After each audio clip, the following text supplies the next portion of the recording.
Good morning. পরীক্ষা প্রস্তুতি YouTube চ্যানেলে তোমাদের সকলকে আরেকবার ওয়েলকাম।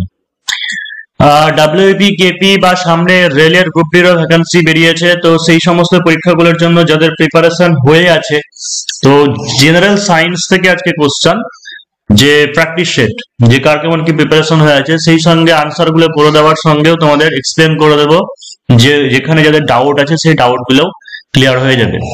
আর একটা জিনিস দেখো, যে জেনারেল সায়েন্স থেকে যদি বলো স্টেটের পরীক্ষাগুলো ডাব্লিউপি কেপি এর আগের প্রিভিয়াস ইয়ার গুলোতে তেমন কোনো প্রশ্ন আসেনি, এসেছে কিন্তু পুরোটা ডেপ থেকে হয়তো আসেনি, কিন্তু এবারে কিন্তু আস্তে আস্তে এখন ঢুকছে, হয়তো দিতে পারে। তো এই কারণের জন্য জেনারেল সায়েন্সে বিশেষ জোর দেওয়া উচিত।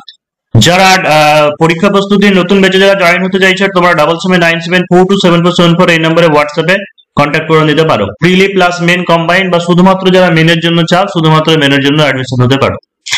তো প্রথম কোশ্চেন আছে কি, দেখো যে ঘড়িতে দম দিলে কোন ধরনের শক্তি সঞ্চিত হয়? ঘড়িতে দম দিলে কোন ধরনের শক্তি সঞ্চিত হয়? স্মৃতিশক্তি, গতিশক্তি, তড়িৎ শক্তি, চাপজনিত শক্তি। তো রাইট আনসার কি হবে? যে ঘড়িতে দম দিলে স্মৃতিশক্তি সঞ্চিত হয়। স্মৃতিশক্তি কাকে বলা হয়?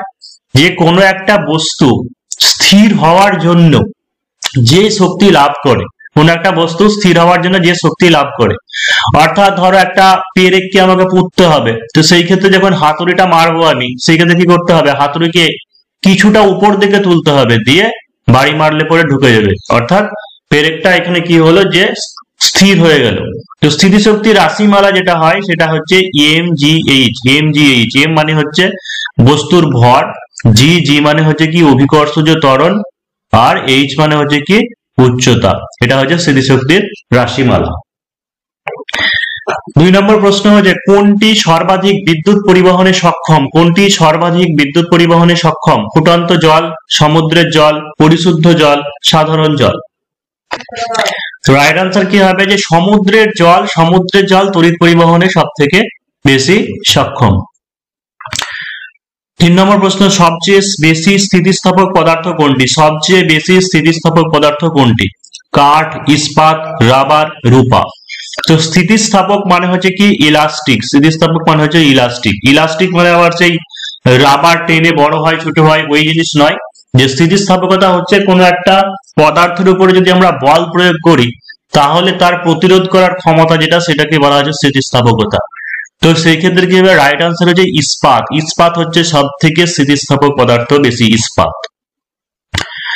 নেক্সট কোশ্চেন 4 নম্বর কি আছে চলো দেখে নিই, যে কোনটি স্কেলার রাশি? ভীষণ ইম্পর্টেন্ট। এই স্কেলার রাশি, ভেক্টর রাশি, মৌলিক একক, যৌগিক একক, এই সমস্ত জিনিসগুলো খুব ইম্পর্টেন্ট, বেসিক জিনিস সায়েন্সের, এগুলো থেকে কোশ্চেন কিন্তু আসেই, জেনে নিতে হবে।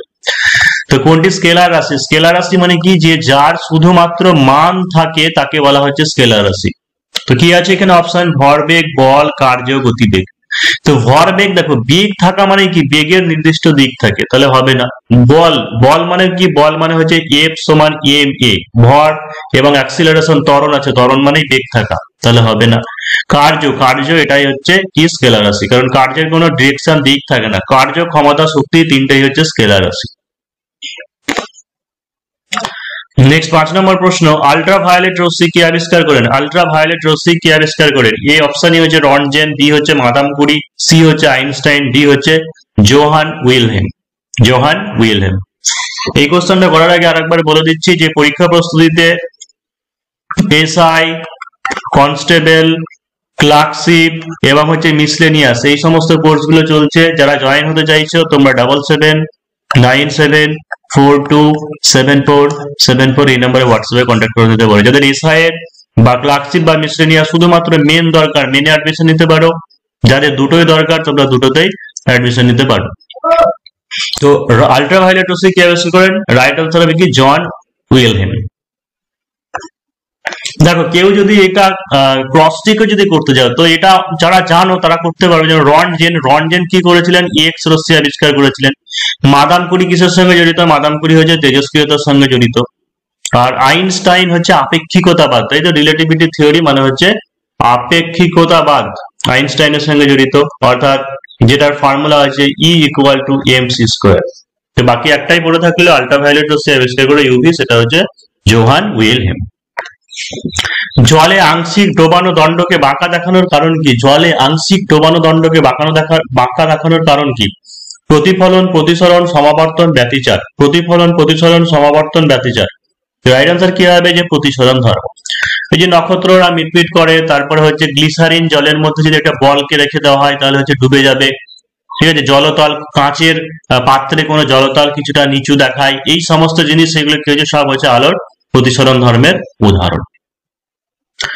7 নম্বর প্রশ্ন, এটা ভীষণ ইম্পর্টেন্ট, এখান থেকে কোশ্চেন প্রায়ই আসে। তো এই জায়গাটা লিভারটা ভালো করে বুঝে নিতে হবে যে প্রথম শ্রেণী, দ্বিতীয় শ্রেণী, তৃতীয় শ্রেণীর 3 প্রকারের লিভার আছে। কি বলছে এখানে কোশ্চেন হচ্ছে নলকূপের হাতল কোন শ্রেণীর লিভার? প্রথম, দ্বিতীয়, তৃতীয়, প্রথম বা দ্বিতীয়, 2 শ্রেণীর হতে পারে। প্রথমত একটা জিনিস যে কোনো মেশিন বা যন্ত্র 2 প্রকারের তো হতে পারে না, 1 প্রকারেরই হবে। ঠিক আছে, তো নলকূপের হাতলটা কেমন দেখতে হয়? এইখানে ধরো আমরা বল প্রয়োগ করি আর এইভাবে থাকে, তাই তো? এইভাবে থাকে, এই জায়গাতে আলম্ব বিন্দু থাকে, এখানে হচ্ছে ভার থাকে, এখানে হচ্ছে প্রযুক্ত বল হয়। তাহলে কি হচ্ছে? আলম্ব বিন্দু যখন প্রযুক্ত বল এবং ভারের মাঝখানে থাকে তখন তাকে কি বলা হয়?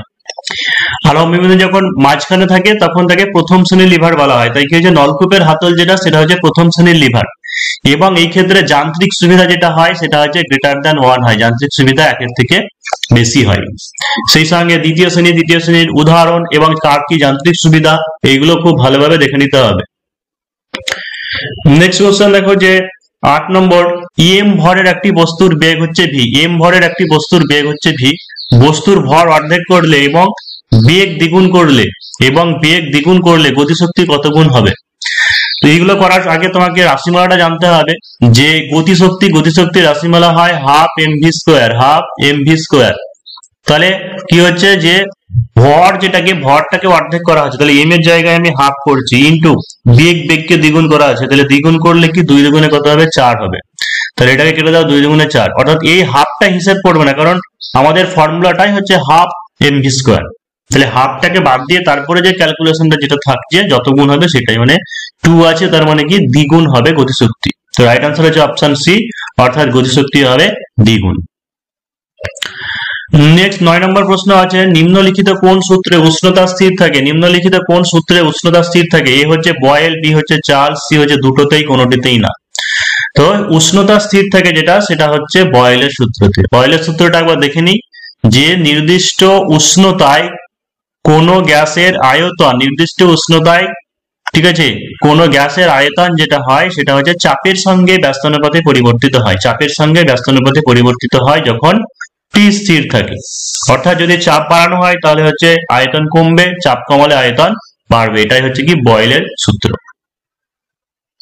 10 নম্বর প্রশ্ন, কার ঊর্ধ্বপাতন হয়? ঊর্ধ্বপাতন মানে হচ্ছে ইংরেজিতে বলা হয় সাবলিমেশন, অর্থাৎ কঠিন থেকে সরাসরি বাষ্পে পরিণত হয়। সাধারণত নরমালি কি হয়, বেশিরভাগ পদার্থের ক্ষেত্রে প্রথমে কঠিন, তারপরে গলে তরল হয়, তরল থেকে গ্যাসীয় হয়।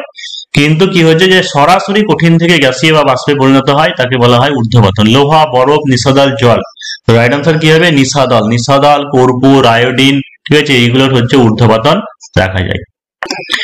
11 নম্বর প্রশ্ন, পেরিস্কোপ কোন নীতির উপর নির্ভরশীল? প্রতিসরণ, প্রতিফলন, অভ্যন্তরীণ পূর্ণ প্রতিফলন, আলোর বিচ্ছুরণ। তো পেরিস্কোপ হচ্ছে আলোর প্রতিফলন ধর্মের উপর তৈরি, প্রতিফলন ধর্মের উপর প্রতিষ্ঠিত। তো পেরিস্কোপ দেখো কিসে ব্যবহার করা হয়? যখন জাহাজে বা হচ্ছে গ্যালারিতে খেলা দেখার সময়, অর্থাৎ সোজাসুজি চোখ যখন অনুসরণ করতে পারে না, সেই ক্ষেত্রে কি হয়, পেরিস্কোপটা দেখতে হয় এরকম বাঁকানো, ঠিক আছে, এরকম হচ্ছে বাঁকানো। অর্থাৎ ধরো এই জায়গাতে কোনো একটা অবজেক্ট আছে, গাছপালা আছে বা খেলা হচ্ছে, কিছু হচ্ছে, তো এইখানে চোখ রেখে তোমাকে দেখতে হবে। তো সেই ক্ষেত্রে তো সম্ভব নয়, দেখা যাবে না। তখন কি করা হয়? এইরকম পেরিস্কোপের সাহায্যে, অর্থাৎ এই জায়গাতে একটা 45 ডিগ্রি অ্যাঙ্গেল করে দর্পণ বসানো হয়, এখানে একটা 45 ডিগ্রি অ্যাঙ্গেল করে দর্পণ বসানো হয়। তো এখানকার প্রতিফলিত হয়ে এই জায়গাতে দেখা যায়, এইখান থেকে প্রতিফলিত হয়ে কি হয়, যে আমাদের চোখে আসে। তো এটা হচ্ছে কি, পেরিস্কোপ হচ্ছে আলোর প্রতিফলন ধর্ম। 12 নম্বর প্রশ্ন আছে, সরণ ও দূরত্বের সাংখ্যমানের অনুপাত কত? সরণ ও দূরত্বের সাংখ্যমানের অনুপাত কত? তার আগে আমাকে সরণ আর দূরত্ব জিনিসটা কি জানতে হবে। তো সরণ মানে কি, যে প্রাথমিক এবং অন্তিম অবস্থানের সরলরৈখিক দূরত্ব। প্রাথমিক এবং অন্তিম অবস্থানের সরলরৈখিক দূরত্ব, তার মানে কি, ধরে একটা বস্তু সোজা স্ট্রেট লাইন বরাবর গেল, তাহলে এই ক্ষেত্রে ওই বস্তু যতটা দূরত্ব গেল ততটাই কি হবে, সরণ হবে। কারণ প্রাথমিক এবং অন্তিম অবস্থানে সরলরৈখিক দূরত্ব মানে হচ্ছে সব থেকে শর্টেস্ট ডিস্টেন্স, ছোট দূরত্ব, সেটাকে বলা হচ্ছে সরণ। তাহলে দূরত্ব সমান সরণ এখানে হলো। কিন্তু ধরো কোনো বস্তু যদি এইভাবে যায়, এ পয়েন্ট থেকে বি পয়েন্টে গেল, বি পয়েন্ট থেকে সি পয়েন্টে গেল, তাহলে এই ক্ষেত্রে সরণ যেটা হবে সেটা কি হবে, অতিভুজ, অর্থাৎ এসি ডিস্টেন্স যেটা সেটা হবে সরণ।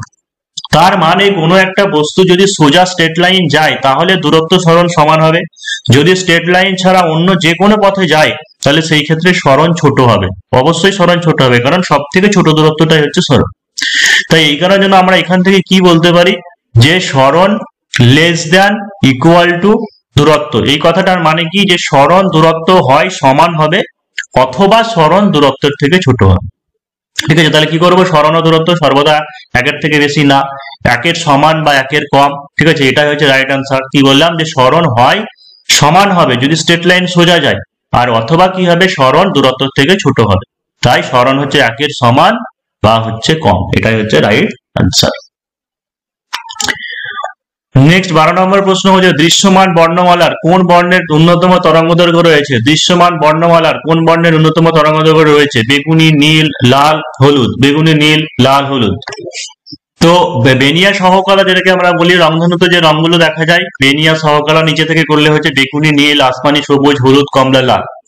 তো উপরে যারা রয়েছে, ঠিক আছে, এদের কি হচ্ছে তরঙ্গ দৈর্ঘ্য বা হচ্ছে বেগ বেশি হয়, তরঙ্গ দৈর্ঘ্য, ঠিক আছে, বা বেগ হচ্ছে বেশি হয়। আর নিচে যারা আছে, নিচে এদের হচ্ছে কম্পাঙ্ক, কম্পাঙ্ক বা যদি বলে প্রতিসরাঙ্ক, কম্পাঙ্ক এবং প্রতিসরাঙ্ক এদের বেশি হয়, নিচে যেগুলো হয়। কম্পাঙ্ক বা প্রতিসরাঙ্কের সঙ্গে তরঙ্গ দৈর্ঘ্য কি হচ্ছে উল্টো বিপরীত। তো কি হচ্ছে, যে ন্যূনতম তরঙ্গ দৈর্ঘ্য রয়েছে, তাহলে উপর থেকে যদি সাজায়, উপরে যারা আছে তাদের তরঙ্গ দৈর্ঘ্য বেশি হয়, তাহলে নিচে সব থেকে বেগুনি, বেগুনির কি হবে ন্যূনতম, সব থেকে বেগুনির হচ্ছে তরঙ্গ দৈর্ঘ্য সব থেকে কম, এবং এর কম্পাঙ্ক বা প্রতিসরাঙ্ক হচ্ছে সব থেকে বেশি।